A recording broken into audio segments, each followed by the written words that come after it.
Hola, ¿qué tal? ¿Cómo estáis? Vamos con esta entrevista de la semana, como ya hemos venido comentando, con un auténtico experto en pensiones, en toda la sostenibilidad de este sistema que vamos y de los que más se está pensando en soluciones. José Antonio Erce, ¿cómo estás, José Antonio? Encantado de estar con vosotros, Vicente. Bueno, el placer es nuestro. José Antonio, bueno, ya es experto, conferencia, te lo habéis escuchado muchas veces, es director asociado de AFI, también es vocal del foro del Instituto Santa Lucía y además es presidente del foro de expertos del Instituto BVA de Pensiones. Sí. O sea que pensando mucho en todas las soluciones al tema de pensiones. Casi siempre, sí. José Antonio, vamos a empezar por la foto. Como hemos dicho muchas veces en este podcast, lo hemos tratado otras veces, el problema es gordo, ¿no? Tenemos un problema gordo por delante. Aquí, sobre todo, vamos a pensar en soluciones, ¿no? Pero para llegar ahí, ¿cuál es la foto actual? ¿Cuál dirías que es la foto actual? La foto actual es un sistema de pensiones públicas basado en el método financiero del reparto que cubre virtualmente a todos los trabajadores en su etapa activa, obligándoles a cotizar, y en su etapa de jubilación u otras contingencias afines a la jubilación, como puedan ser la supervivencia, la viudedad, la discapacidad permanente, ¿no? Es un sistema de los más generosos del mundo, que da aproximadamente en su primera pensión el 80% del último salario del trabajador o la trabajadora que se jubila, por lo tanto de los más generosos del mundo. Es un sistema que ya viene sufriendo déficits de recursos propios, es decir, las cotizaciones que recauda cada año son insuficientes para pagar las pensiones de cada año, por montante de unos 18.000, 19.000 millones de euros. Pues ahora, y que a cierre de 2019 pues, tendrá una deuda acumulada superior a los 60.000 millones de euros. Esto va creciendo por la sencilla razón de que, a pesar de que el empleo ha ido muy bien en los últimos años, menos bien, no hay que decir mal, pero menos bien en la actualidad, y se siguen recaudando pues más de 110.000 millones de euros por este concepto, los gastos están aumentando muy por encima de esto que se recauda. Y aumentan porque cada uno de nosotros, cada 24 horas, añadimos 5 horas a nuestra esperanza de vida. Esto es un progreso formidable de la esperanza de vida, de la longevidad, una magnífica noticia, pero tiene esa consecuencia fastidiosilla para un sistema que depende críticamente de los recursos del momento. Esta es la situación de un sistema que necesita, porque lleva mucho tiempo sin reformas sustantivas, necesita precisamente no retrotraer algunas de las reformas que se han hecho, quizá reencauzarlas de alguna manera, más creativa también, pero no volver a situaciones en las cuales el riesgo financiero del sistema fuese en aumento, que es lo que ahora mismo detectamos.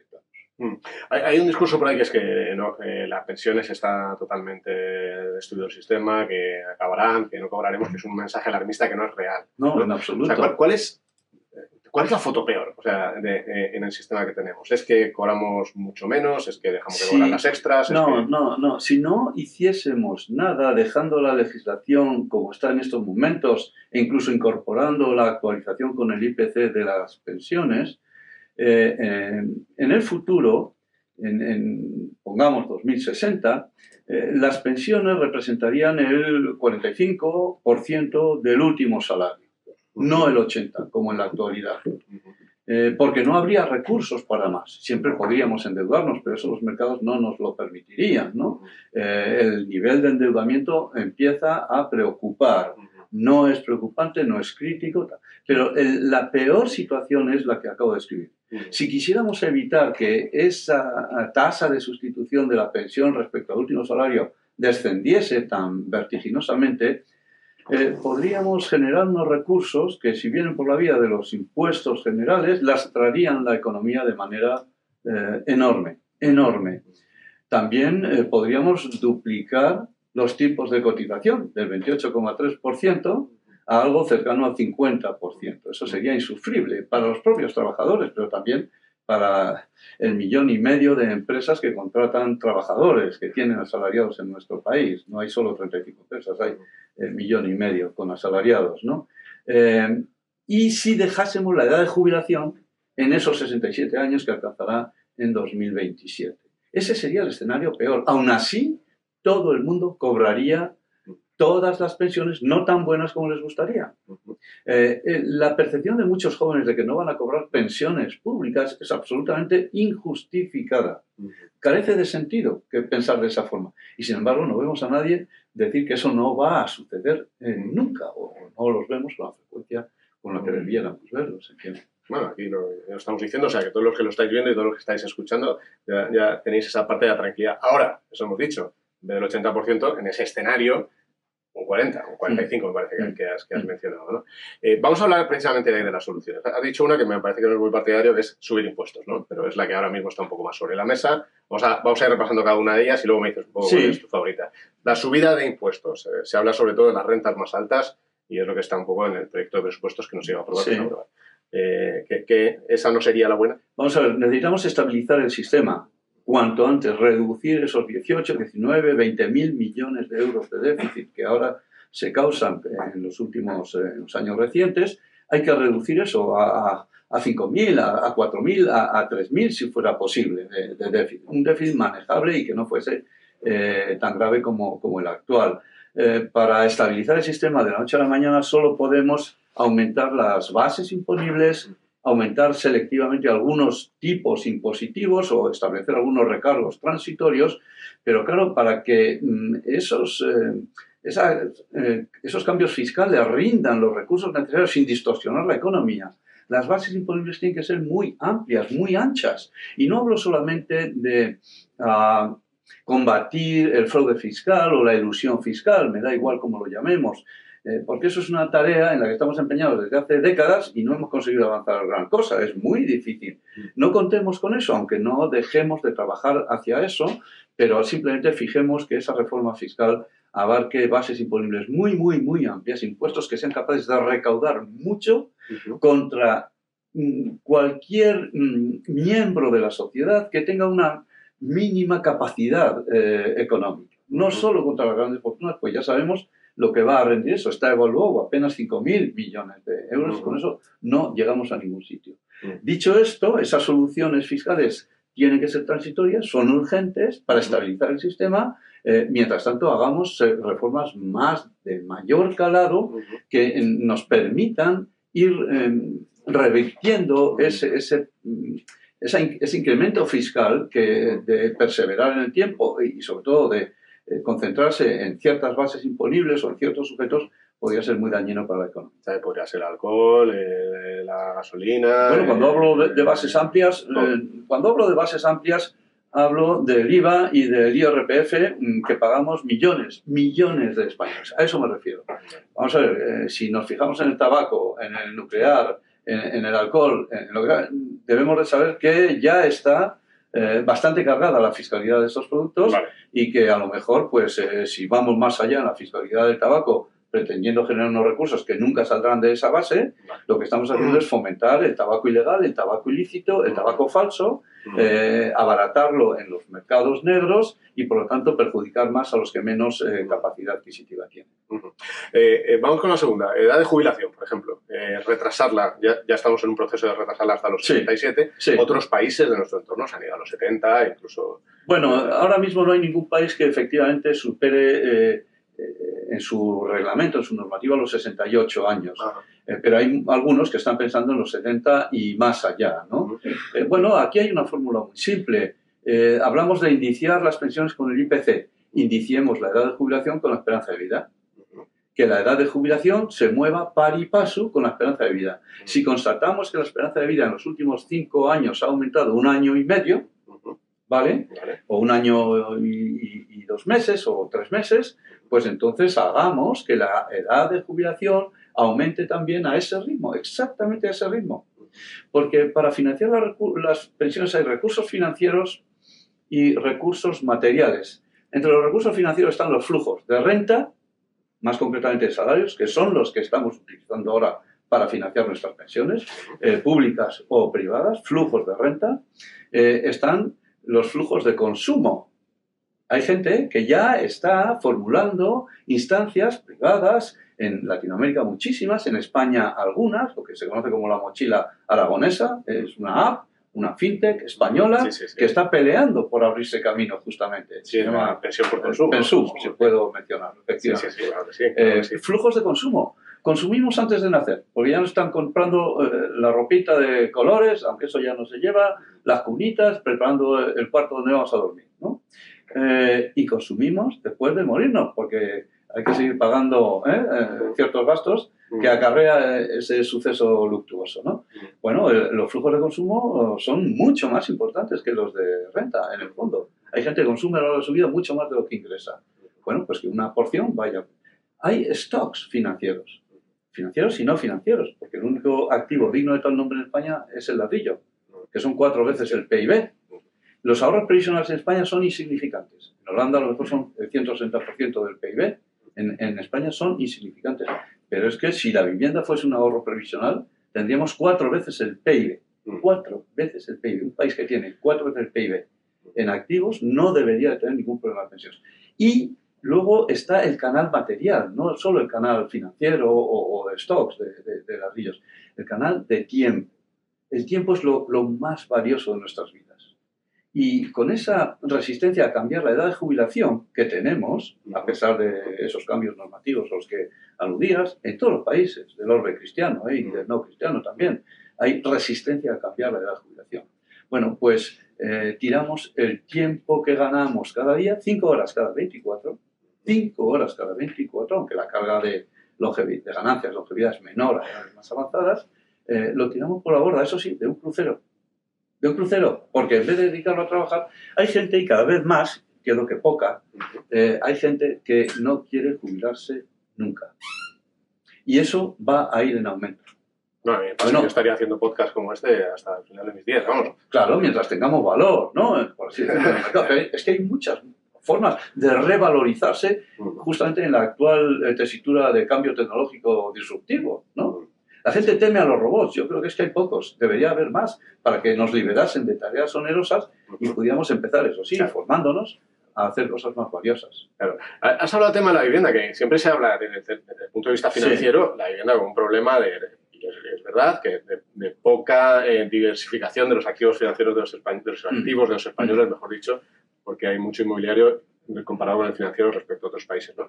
Pero si encontramos una fórmula, y esto en la última jornada del Instituto de Pensiones lo abordasteis, si encontramos una fórmula en la que esos ladrillos se puedan convertir en algo con lo que puedas ir a pagar el pan, no estaría mal. Y aquí también la innovación puede jugar su papel, ¿no? Debe de jugar su papel, y yo creo que lo está jugando, pero todavía de manera muy modesta, ¿no? Porque esas fórmulas existen y ya se están practicando. La hipoteca inversa, que es un nombre horrible, ¿no?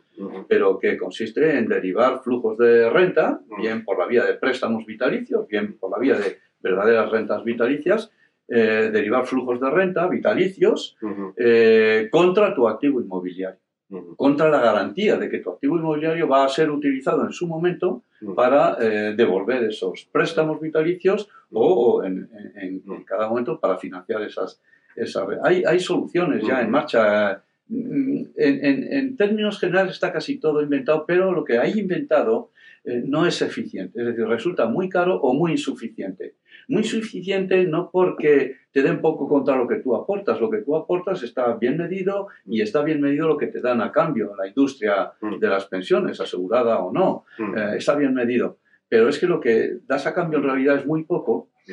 Por ejemplo, un loan to value de un 30% sobre el valor de un activo que sea de 300.000 euros, pues son 100.000 euros contra esos 100.000. La hipoteca inversa que te da eso, tenía esos 100.000. Menos son 90.000 euros contra esos 90.000 euros, pues la renta vitalicia que te pueden dar es de 450 euros por mes. Y si te mueres a los 3 años, dices, no, pero es que todo eso se ha empleado para mutualizar ese riesgo. El titular no lo va a entender porque no se lo habremos explicado bien o porque es complejo, que también.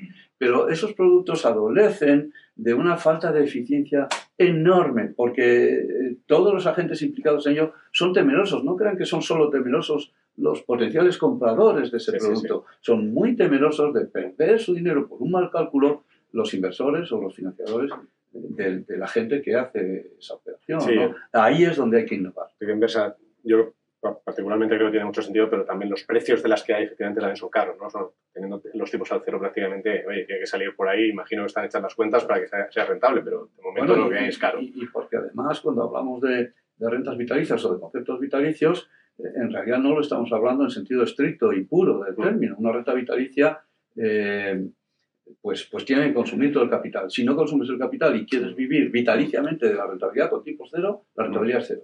Punto. Se pueden montar cosas con bonos a muy largo plazo, con productos a muy largo plazo que tienen prima de plazo, ¿no? Pero muy jodido. No somos en España los únicos que tienen este problema. Hay otros países que sí han hecho reformas de calado. Yo creo que el caso de Suecia es el que se suele hablar más habitualmente. Hace poco tuvisteis al padre precisamente del sistema sueco como invitado en el Instituto Europeo de Pensiones, ¿no? ¿Nos puedes decir, para quien no tiene ni idea del sistema sueco de pensiones, rápidamente en qué consiste y cuál ha sido su éxito? ¿Y qué podemos aprender? Al final, sí, claro, siempre podemos aprender del sistema sueco, del sistema americano. Estados Unidos la seguridad social es la mayor del mundo, aunque la gente cree que no existe, del sistema británico, del sistema australiano, pero el sistema sueco hizo una reforma en los años 90, consensuada durante muchos años de debate intenso, ¿no? Consensuada por todos los agentes, especialmente por los representantes de los trabajadores que veían que con el sistema vigente entonces estaban abocados a perder mucho más de lo que han acabado obteniendo gracias a esta reforma. ¿En qué consiste? En Suecia sigue existiendo la seguridad social, no se ha privatizado. Las cuentas nacionales consisten en imponer una capa actuarial a un sistema de pensiones públicas basadas en el reparto, siguen basando las pensiones públicas de la seguridad social en el reparto, solo que la pensión de la seguridad social es ahora una pensión básica que reemplaza el 30 y tantos, no llega al 40% del último salario, ¿vale? Pero eso es sostenible, porque se te acreditan las cotizaciones que tú haces cada año, se te acreditan en una cuenta individual, que se revaloriza con un tanto nocional, de ahí el nombre de cuentas nocionales, no nacionales, como a veces nos equivocamos, de cuentas nocionales, un tanto por ciento, un interés nocional, que te va revalorizando las aportaciones que tú haces. Se tienen en cuenta las aportaciones de toda tu vida y la seguridad social, en el momento en que te jubilas, te calcula una renta vitalicia. Actuarial, perfectamente actuarial. No es una fórmula mágica de la que sale una pensión que no se sabe qué relación guarda con las cotizaciones, porque en España la pensión que sale de la fórmula no tiene ninguna proporción, ninguna regla con las cotizaciones que tú has pagado efectivamente. Solo depende de la edad que tienes cuando te jubiles, de cuán anticipadamente te jubilas respecto a la edad ordinaria y de las bases por las que has cotizado, no el tipo. El tipo de cotización en España podría ser el 0, el 28,3, como lo es, o el 100%, y la pensión que saldría de la fórmula sería exactamente la misma. En Suecia es una renta vitalicia calculada actuarialmente, y por lo tanto eso es lo que hay. Pero como la tasa de sustitución de la seguridad social sueca es muy baja, como sucede en la mayor parte de los sistemas de seguridad social de los países avanzados, que las tasas de sustitución como mucho llegan al 50%, en Alemania o Francia al 50%. No al 80%, pero como es muy baja en Suecia, entonces tienes un sistema de planes de pensiones de empleo, de capitalización obligatorio, que te repone otro 30 y tantos o 40% adicional. De manera que en Suecia la pensión total, con un coste inferior al español, pues te da pues aproximadamente la misma tasa de sustitución. Bueno, fíjate, en Suecia. Y esa es una innovación que se puede hacer en nuestro país. Las cuentas nocionales no suponen el paso a la capitalización, se puede hacer una transición que modere incluso los escasos costes de transición que tiene y es cuestión de caminar por ahí hacia, eso sí, tendríamos que ir hacia un sistema mixto de verdad.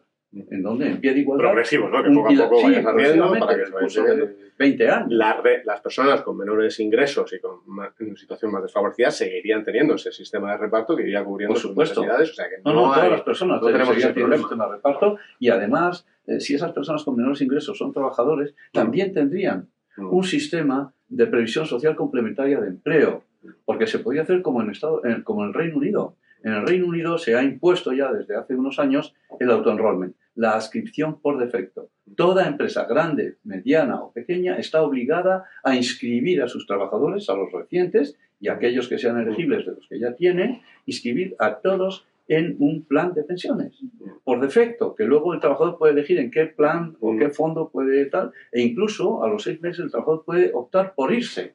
De los más de 11 millones de nuevos afiliados que ha hecho el sistema de auto-enrollment, que es el sistema de capitalización en el seno de la empresa, solo 1 de cada 10 se ha ido. El éxito es enorme. Tiene esa libertad, desde luego, de hacerlo o no, pero funciona muy en la línea de las finanzas del comportamiento. Claro. Del comportamiento, claro. Precisamente. Es una parte que a mí particularmente me encanta y es que vamos a hablar mucho en este podcast, ¿no? Porque está súper demostrado que decirle a la gente que ahorre no funciona tanto como hacerle que ahorre. Claro, darle una mano a la espalda, luego soltársela un poquito para que respire si es necesario. Pero vamos a ver, eso es lo que hacían nuestros abuelos. Mi abuelo, que vivió casi 100 años no, 15 días, mi abuelo nos abría una cartilla a cada nieto e iba metiendo 5 pesetas cada semana, 1 duro a la semana. Tuvo la mala idea de darnos todo lo que habíamos ahorrado cuando cumplimos la mayoría de edad, que entonces eran los 21 años, y nos vino muy bien. Pero ahorramos, claro que sí. Yo creo que esos empujoncitos conductuales son necesarios porque hemos perdido el hábito del compromiso con el ahorro y es importante recuperar. Yo hago lo mismo con mis hijos, ¿eh? Yo les estoy haciendo eso y estoy seguro que me lo agradecerán el día de mañana. Ya veremos si se lo malgastan o no cuando lleguen a los 18, que no lo sabemos, bueno, pero será su responsabilidad. José Antonio, ha sido un placer tenerte por aquí, charlar contigo este ratito. Me encantaría tener mucho más, pero habrá próximas ocasiones. Así igualmente, Vicente. Un placer. Muchísimas gracias a todos. Ya sabéis, si os gusta el vídeo, suscribiros, comentar vuestra solución para el problema de las pensiones y nos leemos en los comentarios. Muchas gracias.